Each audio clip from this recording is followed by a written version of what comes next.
I guess. Well, let's pick up here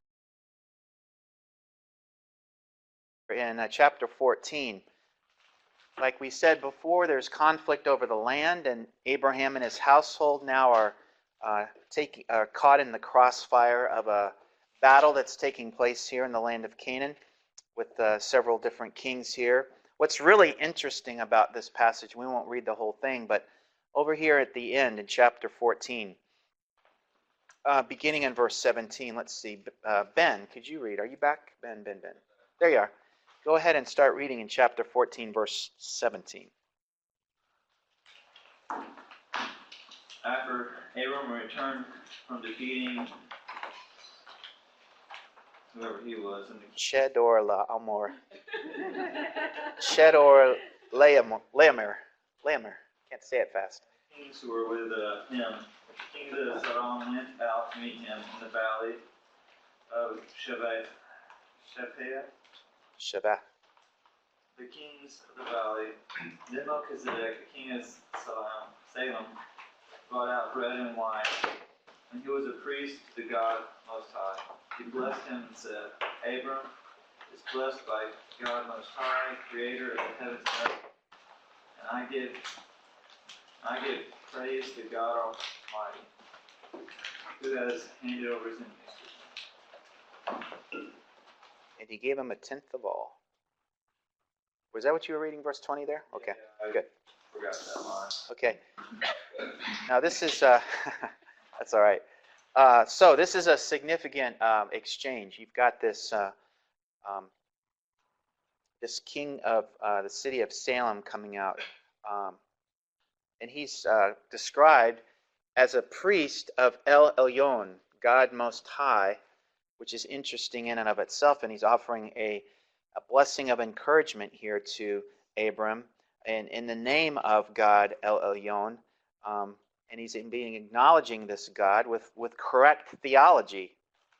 So you think of what's interesting about this to me, and a lot of commentaries will talk about this passage and try to understand it inside out, but it's interesting that it seems to suggest that certainly God has the ability to reveal himself by name, and even outside of the camp of Abram and his household. God seems to be at work behind the scenes, getting the attention of kings like King Melchizedek, and Melchizedek has a basic understanding of who this God is. This is Abram's God, and we know that, and this acknowledgement of Abram's God as king. And that's interesting. So that's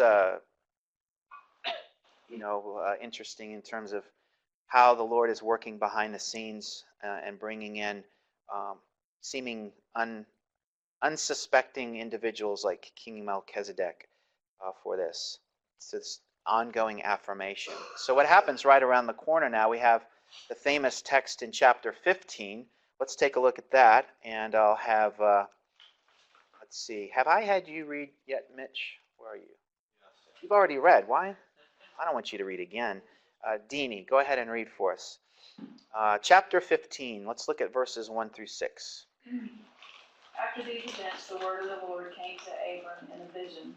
Do not be afraid, Abram, I am your shield. Your reward will be very great. But Abram said, Lord God, what can you give me since I am childless, and the heir of my house is Eliezer of Damascus? Abram continued, Look, you have given me no offspring, so a slave born in my house will be my heir. Let's just pause there. So, as I said earlier, I said to someone here, connecting the ideas, so you've got conflict over seed, and earlier Abram was trying to solve that problem on his own with his own resources when he was, I think being dishonest and passing his wife off to be somebody that she was not. Here you have Abram acting again, and here he's got a high-ranking male in his household named Eliezer. He'll be my answer to my own problem. I'm going to use him. He's going to be the highest-ranking male, not someone from my own seed, but someone else outside of my seed. because you've given me no offspring, Lord. I mean, there's a little bit of, sounds to be, a little bit of some whining and complaining there, maybe. A little bit of a, so what's interesting about all the patriarchs, you see this progression. Well, I'll show you on a chart here that's just around the corner, but this kind of this general upwards trend with the patriarchs. You know, they start kind of raw, a little bit ragged around the edges, but God has a way of getting a hold of them, getting them pointed in the right direction. And God uses them despite their warts, despite their insecurities. And that's encouragement to us. You know, we're invited to see ourselves in these accounts as well. What would we do? What would we say? How would we respond? That's what we try to do with our people and our sermons and Sunday school lessons, is to try to help these accounts come alive theologically, right, for our people. So people are struggling out there over the ability to have children. You know, there's a lot of people in our congregations that can relate to events like this. So, all right, well, let's keep going there. Deanie, go ahead and keep reading there in verse 4. So how's the Lord going to respond to the faith crisis of the patriarch? He took him outside and said, "Look at the sky and count the stars, if you are able to count them." Then he said to him, "Your offspring will be that numerous." Abram believed the Lord, and he credited it to him as righteousness. He also said to him, "I am the Lord who brought you from Ur of the Chaldeans to give you this land to possess." But he said, "Lord God, how..." Let's just pause there. So that's good. So that's again, there's going to be this affirmation. Oh, by the way, the Lord says, this land, it's going to be yours, and you're going to go out and count the stars at night. If you're even able to count them, so shall your descendants be. Just like the sand of the seashores before, let's go out and find something that's practically impossible to count. And just as a way of reminder, I don't know if you ever try to do that sometimes when you have your own faith struggles. Have you ever had an experience where you've just been doubting God and something, life is caving in, and you go out and look at the Texas stars at night, right? Away from the city lights. One of my favorite places that I like to go, I haven't been there in a while, but have any of you ever been to Davis Mountains out there in that West Texas area? You've got Balmorhea State Park, which is just a little hole in the ground. Literally out of the ground comes 78-degree temperature water year-round. So it's kind of a mecca in West Texas for all things scuba divers. And they go out there and they scuba dive. So all my family's certified. My kids are certified for scuba diving. So we take our gear out there and we camp. And this is all of the things that we could do. In the middle of West Texas, we go scuba diving. And they've got this old school swimming pool that's just basically hollowed out down to the ground, a rocky bottom. And the water bubbles out of the sand. You can see it.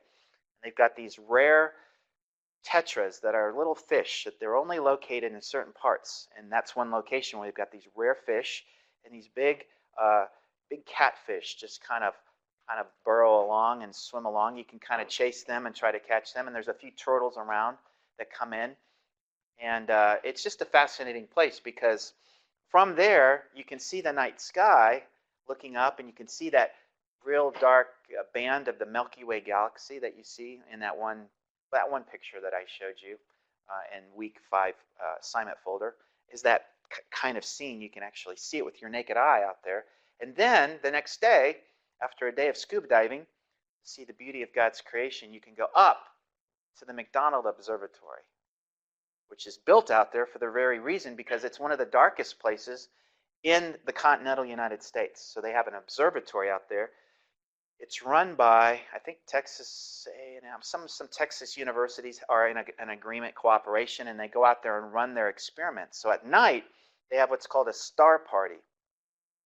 During the day you tour, and you can meet up with these astronomers and understand what are you doing research on. But at night, they invite you back when it gets dark, and they take their telescopes out, these small little telescopes, and they'll invite you to look up and see the rings of Saturn like you've never seen them, and the Andromeda Galaxy like you've never seen it, and talk to you about what they're doing their research on. And it's just and you sit around this campsite, kind of, and they don't have a fire, of course. This guy's got this oversized flashlight, literally becomes a beam pointer, and he points it up at the night sky, and he tells you about all of the constellations. And that's like for me anyway, it's like this passage out of Genesis 15. I look at the night sky, see the stars, I say, oh yeah, God's promised. He's going to come through. We need that encouragement sometimes, don't we? And I'm not going to break it onto a sermon here or anything, but let's turn over to Psalm 19. Just remind ourselves of what does the night sky tell us about. Not only does it remind us of the ability for God to come through with his end of the deal, but it also tells and declares of God's glory. It's a measurement of God's glory. In the expanse of heaven, verse 1, is declaring the work of his hands. Well, what's the night sky do? Day to day pours forth speech. That's what it does. And night to night it reveals knowledge. There's no speech, nor are there words. It's deathly quiet when you have this experience. You don't hear, but you hear, It's one of those mysteries. Their voice is not heard. Their line's gone out through all of the earth, and their utterances to the end of the world. In them he's placed a tent for the sun, which is like a bridegroom coming out of his chamber, like my son, because now he's engaged. It's his wedding day. He's going to come out, and I'm going to start bawling because I see him coming out and shining forth like the stars. It rejoices as a strong man to run his course. Its rising is from one end of the heavens, and its circuit to the other ends of them. There's nothing hidden from its heat. And oh, by the way, the psalmist says, if natural revelation is not enough for you, I've also given you special revelation. That is the written word through inspired authors. The Torah of the Lord is perfect, restoring the soul. And then he goes on there and talks about the implications of special revelation. That's all that inspired stuff that we read between the pages of our book here. So the combination of natural revelation and special revelation, I think, is what Psalm 19 is about. And from the earliest of days, God was encouraging his faithful through that which he's created, the night sky, the sands of the sea. Go out and count these things and remind yourself of the extent of how much I'm going to bless you and my ability to come through with my end of the deal. So I think that's kind of should encourage us as well. So chapter 16, we'll keep going here, and let's see. Let's look at verses 1 through 4 here. Is Alex here? Where are you? There, yeah. Go ahead and read for us in chapter 16. And see if Abram and Sarah are convinced, or at least if Abraham's convinced. Keep going here as the saga continues. Chapter 16, verse 1, until I tell you to stop. Now Sarai, Abram's wife, had borne him no children, and she had an Egyptian maid whose name was Hagar. So Sarai said to Abram, now behold, the Lord has prevented me from bearing children. Please go unto my maid, perhaps I will obtain children for her. Abram listened to the voice of Sarai. After Abram had lived 10 years in the land of Canaan, Abram's wife, Sarai, took Hagar the Egyptian, her maid, and gave her to her husband Abram as his wife. He went in to Hagar, and she conceived. And when she saw that she had conceived, her mistress was despised in her sight. Okay, so this creates more controversy, more conflict, but here we have Sarah and Abram working on their own agenda, not necessarily God. Well, I mean, it ends up fine and everything, but this is not plan A that God has in store. We revisit this couple in chapter 17. Why don't you keep reading there in verse 1? 17? Yeah, verse 1. Now when Abram was 99 years old, the Lord appeared to Abram and said to him, I am God Almighty, walk before me and be blameless. I will establish my covenant between me and you, and I will multiply you exceedingly. Abram fell on his face, and God talked with him, saying, As for me, behold, my covenant is with you, and you will be the father of a multitude of nations. Keep going. Yep. Mm-hmm. No longer shall your name be called Abram, but your name shall be Abraham, for I have made you the father of a multitude of nations. I will make you exceedingly fruitful, and I will make nations of you, and kings will come forth from you. I will establish my covenant between me and you and your descendants after you throughout their generations, for an everlasting covenant, to be God to you and to your descendants after you. I will give to you and to your descendants after you the land of your sojournings, all the land of Canaan, for an everlasting possession, and I will be their God. So this is, again, one more divine encouragement speech, one more rah-rah session for Abraham, and just encouraging him. And he responds. He's, responding in the proper and right way. This emphasis here in terms of multiplying the seed for Abraham, his name change, father of a nation, Abraham, or father of a peoples, and that's the idea. And kings are going to come forth from you, and this picture starts to be filled in here, and this covenant is referred to as an everlasting covenant. So again, like I said earlier, this is a covenant that's unconditional, and it will thread through this whole history of chaos that eventually will get us to the prophetic encouragement. Yeah, God's not through with us yet. We're in exile. We've lost our land. We've lost our king. We've lost our temple. And the prophets will come back and say, but God's not through with us yet, because he's promised unconditionally that these things are going to happen. And eventually they will. When? Well, it's on the day of the Lord, because the king's coming. So, yeah, go ahead. In terms of the midterm, is the covenant with Abraham going to be in the 12th chapter of Genesis, or is it going to be in the 17th chapter of Genesis? It starts in its foundation is laid in chapter 12. 17 is, I think of it as a reaffirmation of the original covenant. So the original is in chapter 12. But if I ask you to talk about the Abrahamic covenant, what you'll do is talk about 12, and you also bring in a discussion of chapter 15, and another discussion of 17, as they all kind of unpack the continuous discussion, the divine discussion about God's covenant with Abraham. Okay. Yeah. Thanks for clearing that. No problem. That's a good question. So now we have chapter 17 we looked at. Let's look at a little bit of chapter 18. We are going to see here Abram and Sarah again. They're going to be visited by 3 unnamed individuals, and oftentimes unnamed visitors may be messengers of the Lord in disguise. Chapter 18, beginning in verse 9. Let's look at that, and I'll have, going over here. Is Van here? There you are. Could you read for us, beginning in verse 9? Then they said to him, Where is Sarah your wife? And he said, There in the tent. He said, I will surely return to you at this time next year, and behold, Sarah, your wife, will have a son. And Sarah was listening to the tent door, which was behind. Now Abraham and Sarah were old, advanced in age. Sarah was past childbearing. Sarah laughed to herself and saying, After I have become old, shall I have pleasure my Lord be old also? And the Lord said to Abraham, Why did Sarah laugh, saying, Shall I indeed bear a child when I am so old?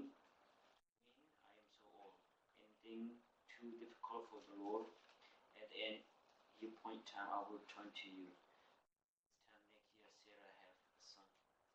Sarah denied it, however, saying, I did not laugh, for she was afraid. And he said, But you did laugh. All right. Well, the question here, it's interesting. Who's going to get the last laugh? Who's going to have the last laugh on this one? So they're going to.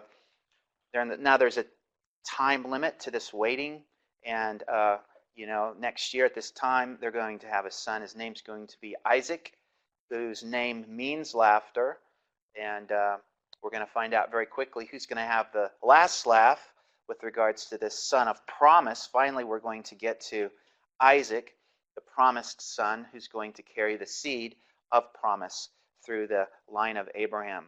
Now, one idea I want to kind of set up here is this idea, and it's in the picture here, and it's this idea that I develop a lot in my book, and we'll talk more about it when we get to the Joseph narrative. But this idea of testing or refining, the refining of faith, is an important theological theme, I think, that runs through the entire Old Testament. It's developed and really amplified, I see, in the patriarchal narratives, and especially the book of Genesis. So let's turn to Genesis 22. And this is a high point for Abraham in his faith. This is going to be a high point theologically, or you might say the pressure cooker, the refining moment for Abraham and his faith.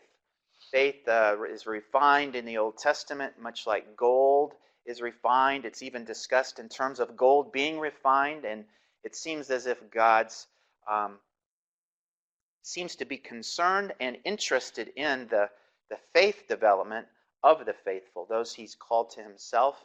And it shows up in the narratives like the Abrahamic narrative, and it's going to play a major role as sometimes the Lord has to move individuals to these great faith moments so they can be used by the Lord in miraculous ways to carry out the baton of the agenda that the Lord has for his people.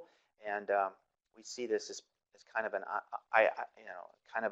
ongoing theological idea. Well, let's see here. Finally, we get to chapter 22. We're going to look at it here in a little detail. So everybody open up to chapter 22 in Genesis. Turn there together. And it's this idea of testing. You see it there in verse 1. Now it came about after these things that God tested Abraham, and he said to him, Abraham, here I am. And he says, take now your only son, whom you love, Isaac, go to the land of Moriah. The idea behind Moriah is the Hebrew word that translates and means to see. The idea of to see. That's kind of important, as there's such a slight emphasis in this chapter 22. The idea of to see or to reveal is really kind of the idea here. And take now your son, so go to Moriah, the place of seeing or revealing, and offer him there as a burnt offering on one of the mountains which I will tell you. Now, maybe Abraham is thinking to himself, like, no, that's not what I'm going to do. We've worked so hard and waited so long for this promised son. And I know, the Lord, here you're contradicting yourself because you promised him, and if we lose him, then this whole project's going to come crashing down. I've got no household. I've got no first-ranking firstborn son who, through him, will emerge this promise of this multitude. You've shown me the sand. You've shown me the stars. And what are you doing? Something like that. So let's see where this goes. But like he said to him at the very beginning, Abram, I'll go to a land that I'll show you. Oftentimes we see when we're looking for the faith of the individual in the story, it's oftentimes the Lord who will reveal, the Lord who will cause to see. He'll be the one to reveal and cause to see. And in this case, it's the Lord's interest in us, or in the individuals that we see here, is the idea of revealing that which he's looking for. So that's kind of the idea of testing. One interesting aspect of testing that we see, and when you read that really poorly written book that I wrote, I'm just kidding. Just get past the first chapter really quick, and then we get into the good stuff. But this semantic range of meaning for the language of testing, I hope I draw my concentric circles correct. So you've got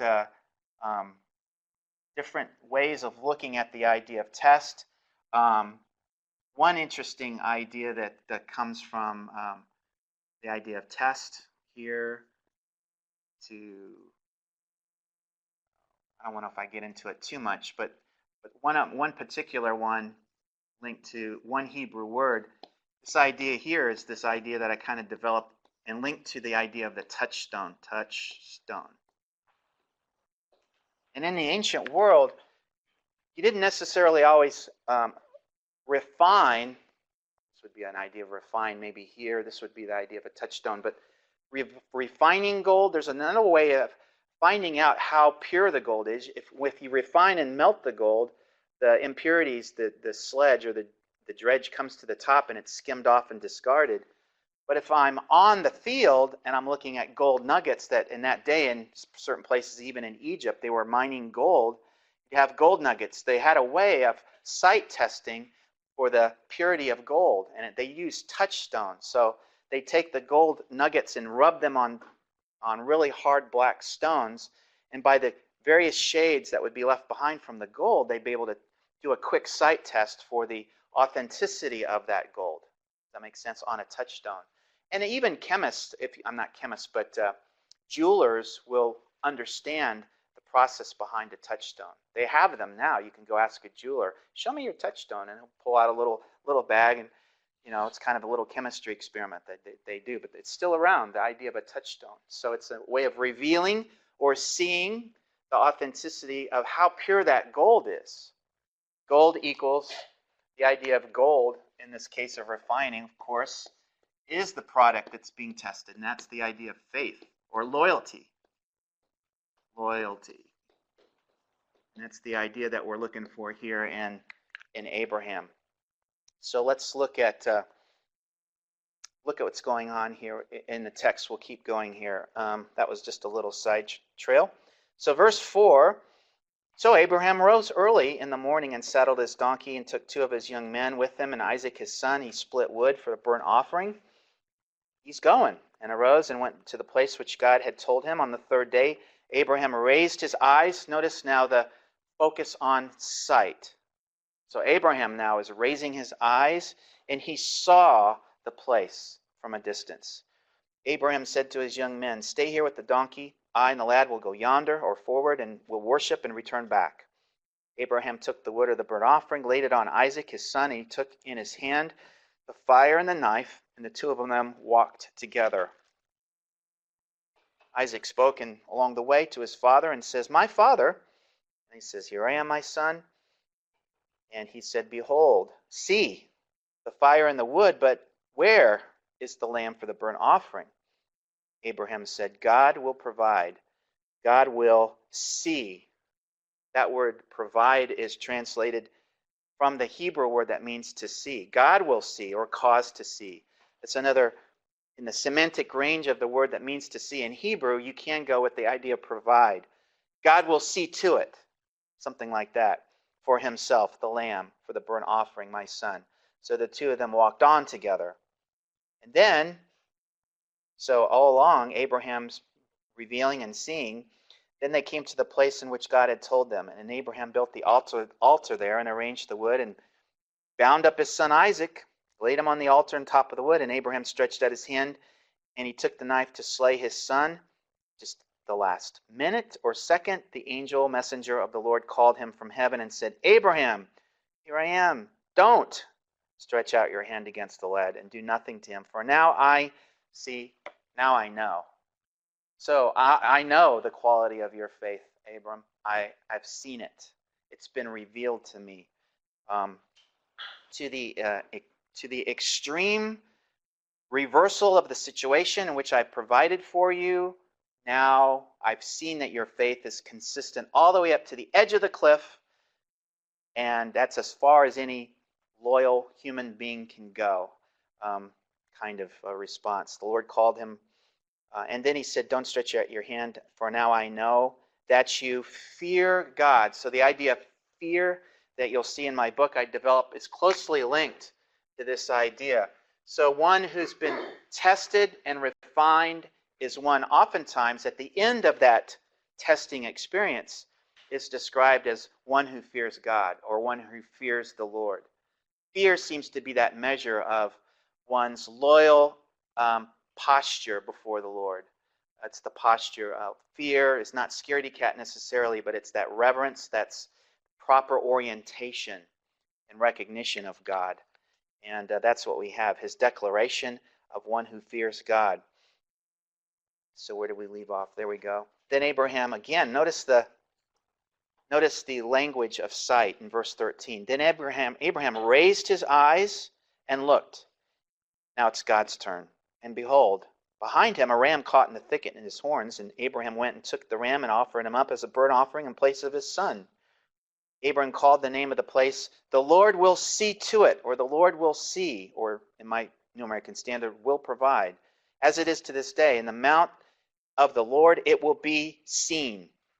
Then the angel of the Lord called to Abraham the second time from heaven and said, "By myself I have sworn, declares the Lord, because you have done this thing and not withheld your son, your only son. Indeed, I will greatly bless you," reaffirmation in the covenant, "and I will greatly multiply your seed." How? As the stars of the heavens and as the sand which is on the seashore. See how this connects? All those previous reminders of what is the extent of what God's willing to do. You see how now in this text, in Genesis 22, it gets connected to the extent to which Abraham will go from his end of the covenant agreement. Two kings, loyal one to another, coming together and navigating through a situation. You see it, in a way, it doesn't stretch God as if God can be stretched, but certainly Abram's stretched to the breaking point. He demonstrates his loyalty, and the Lord reaffirms his loyalty, one king to another in this context. And so your seed shall possess the gate of your enemies. So again, we're getting back to the land. And in your seed all the nations of the earth shall be blessed because you've obeyed my voice. How pinnacle was this exchange, and what happens in this chapter with regards to God's ability to bring and extend blessing to all of the nations of the world. Remember who this seed is and where this seed goes. It goes all the way up to the Messiah. Yeah, that's where we're going with this seed. So Abraham returned to his young men, and they rose and went together to Beersheba, and Abraham lived in Beersheba. What else did I want to do? So the name of this mountain, Moriah, again, it was identified at the first, but it's that the Moriah name means the place of seeing. So it's all, again, built on that language of sight. Abraham sees, and the Lord's loyalty is affirmed, or the Lord's fidelity or faithfulness is affirmed. God also sees the faithfulness and fidelity of Abraham at this place. So that's kind of a significant high point in chapter with regards to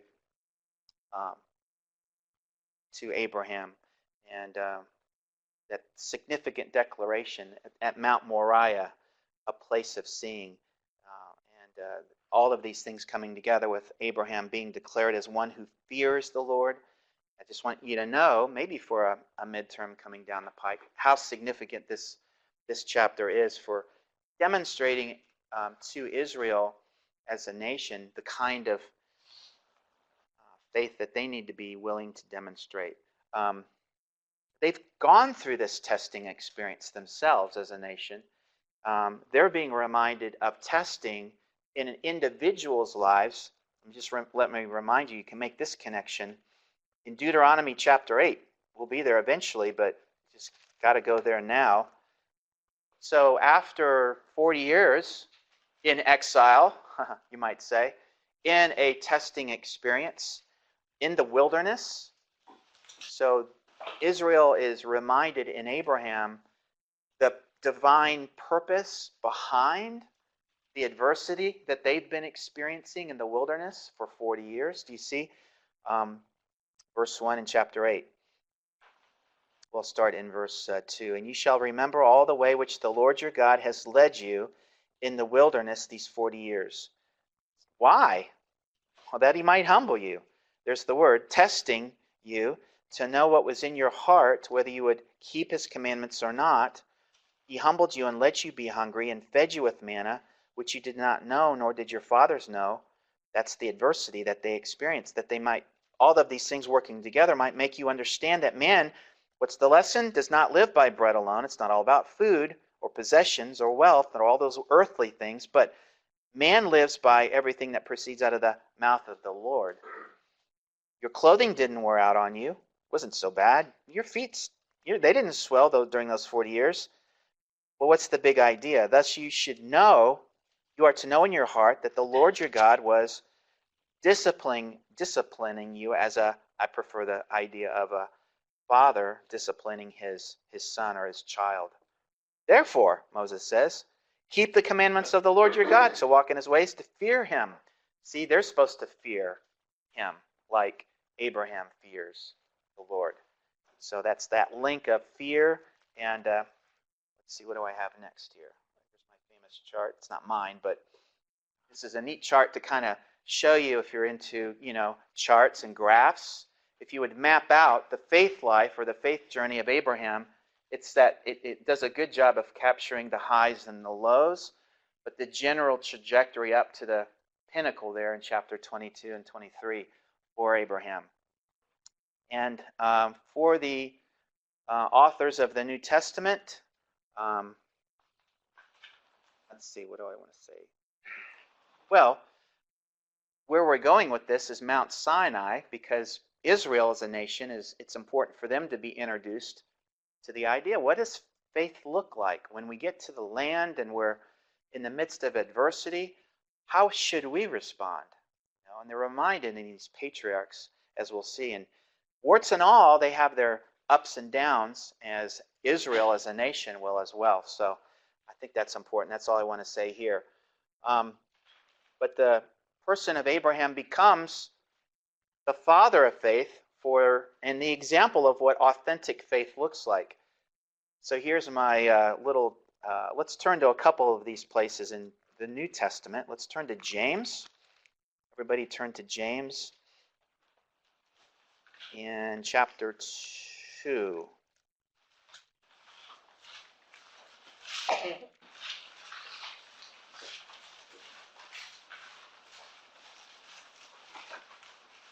Yeah, chapter 2, starting in verse 14.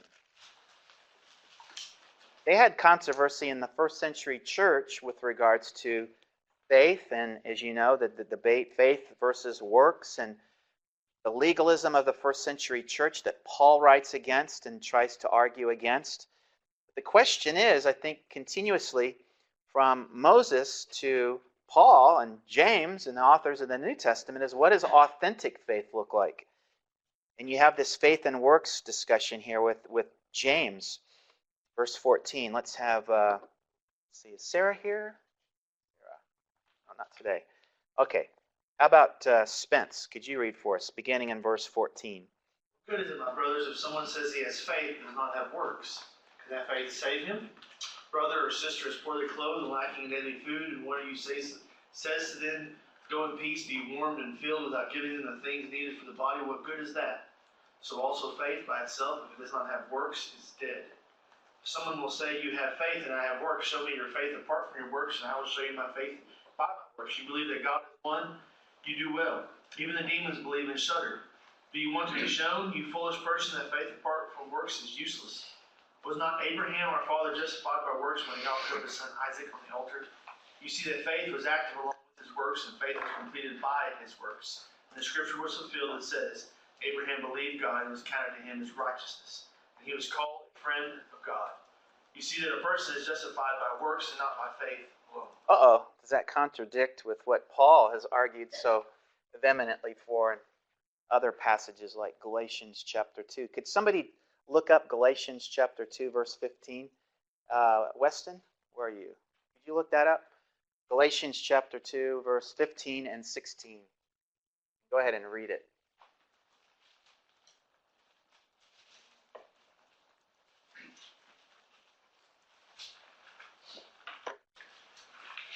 You said 15 and 16? I did. Galatians 2, I think that's the right place, 15 and 16. Yourselves are Jews by birth and not Gentile sinners.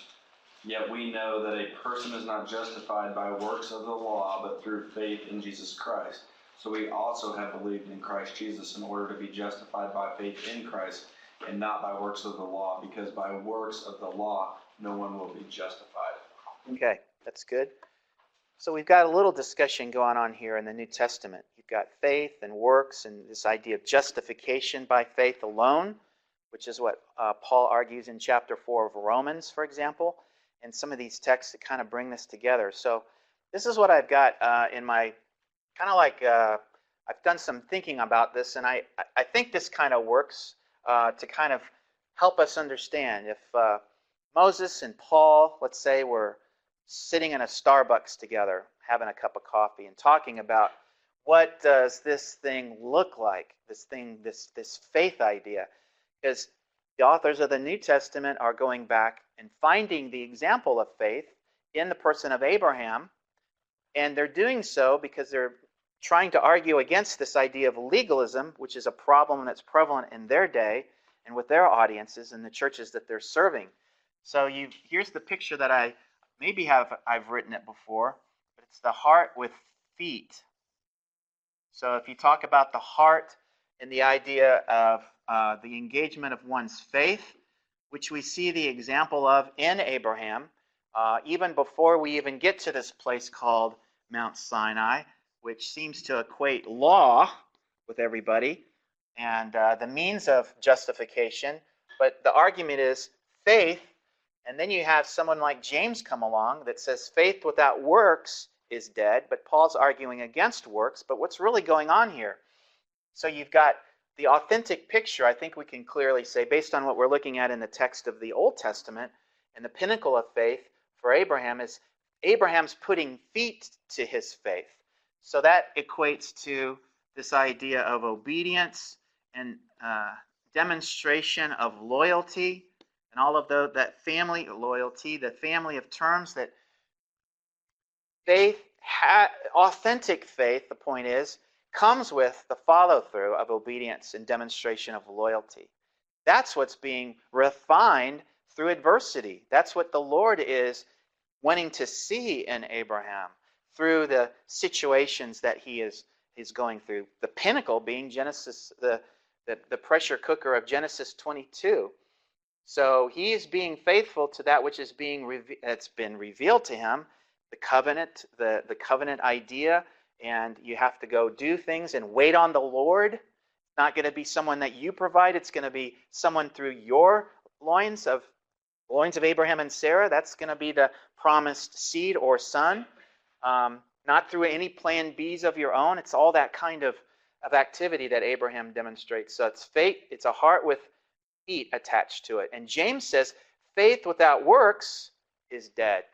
See, I think that's what he's saying. So if you have faith, oh yeah, I just trust in the Lord, but I don't do anything about it, that might not be authentic faith. It's dead. Faith has obedience attached to it. You have to have the heart with feet. And so I think the polemic for Paul and the problem of the first century church, so if you look and read Romans chapter 4, for example, when Paul is arguing, his argument is basically saying you don't put the cart before the horse. You put the horse before the cart. So in other words, I think what he's saying is the problem that he was encountering in the first century was the Judaizers were putting the law or the Torah, and perhaps they were putting that before you get to faith. So they were putting that before faith. So putting expectations on individuals perhaps that have not engaged their heart with faith is part of the argument there. Justification by faith requires faith. It's not based on works of the law. You can't put the cart before the horse. Horse is faith with feet that's pulling the cart. So this is, I kind of draw the connection there. Obedience and loyalty, well, how? That's what Moses is unpacking in the first 5 books of the Old Testament. He's instructing. Remember, the words Torah comes from that word that means to teach or instruct. So really what we have in the Torah, aka law, is a collection of Moses's teachings on how one responds to the Lord, and all of the things that we'll get into as we continue in this class. So it'll always come back to what is Moses teaching? What is he instructing? And how is Israel to respond in the context of this covenant relationship? And they see in Abraham, the foundation is I have got to get my heart engaged. Loving the Lord with all your heart, with all your soul, and with all your mind. That's what Moses will teach. And that immediately leads to faithfulness and follow-through and obedience. A demonstration of what it means to have your heart changed Those two go together and can't be separated. If you try to separate them or reverse them in order, you're not going to have authentic faith. So I think that's my little spiel on this grace, faith, and obedience thing. That's legalism. Legalism is putting the cart before the horse. That is legalism, and that's exactly what Paul was addressing in the first century church. So, rightly so. And I think if Moses and Paul were sitting in Starbucks talking about that point, they'd look at each other and say, I agree. Moses would say to Paul, I agree with you, Paul. And Paul would say to Moses, even back then, did you kind of have this picture? Absolutely, Moses would say. That's what I was teaching all along. Love the Lord your God with all your heart, with all your soul, and with all your mind, and loyalty and obedience. That's what I was trying to get this stiff-necked people to do and get their hearts engaged in. So, all right, well, let's take a break.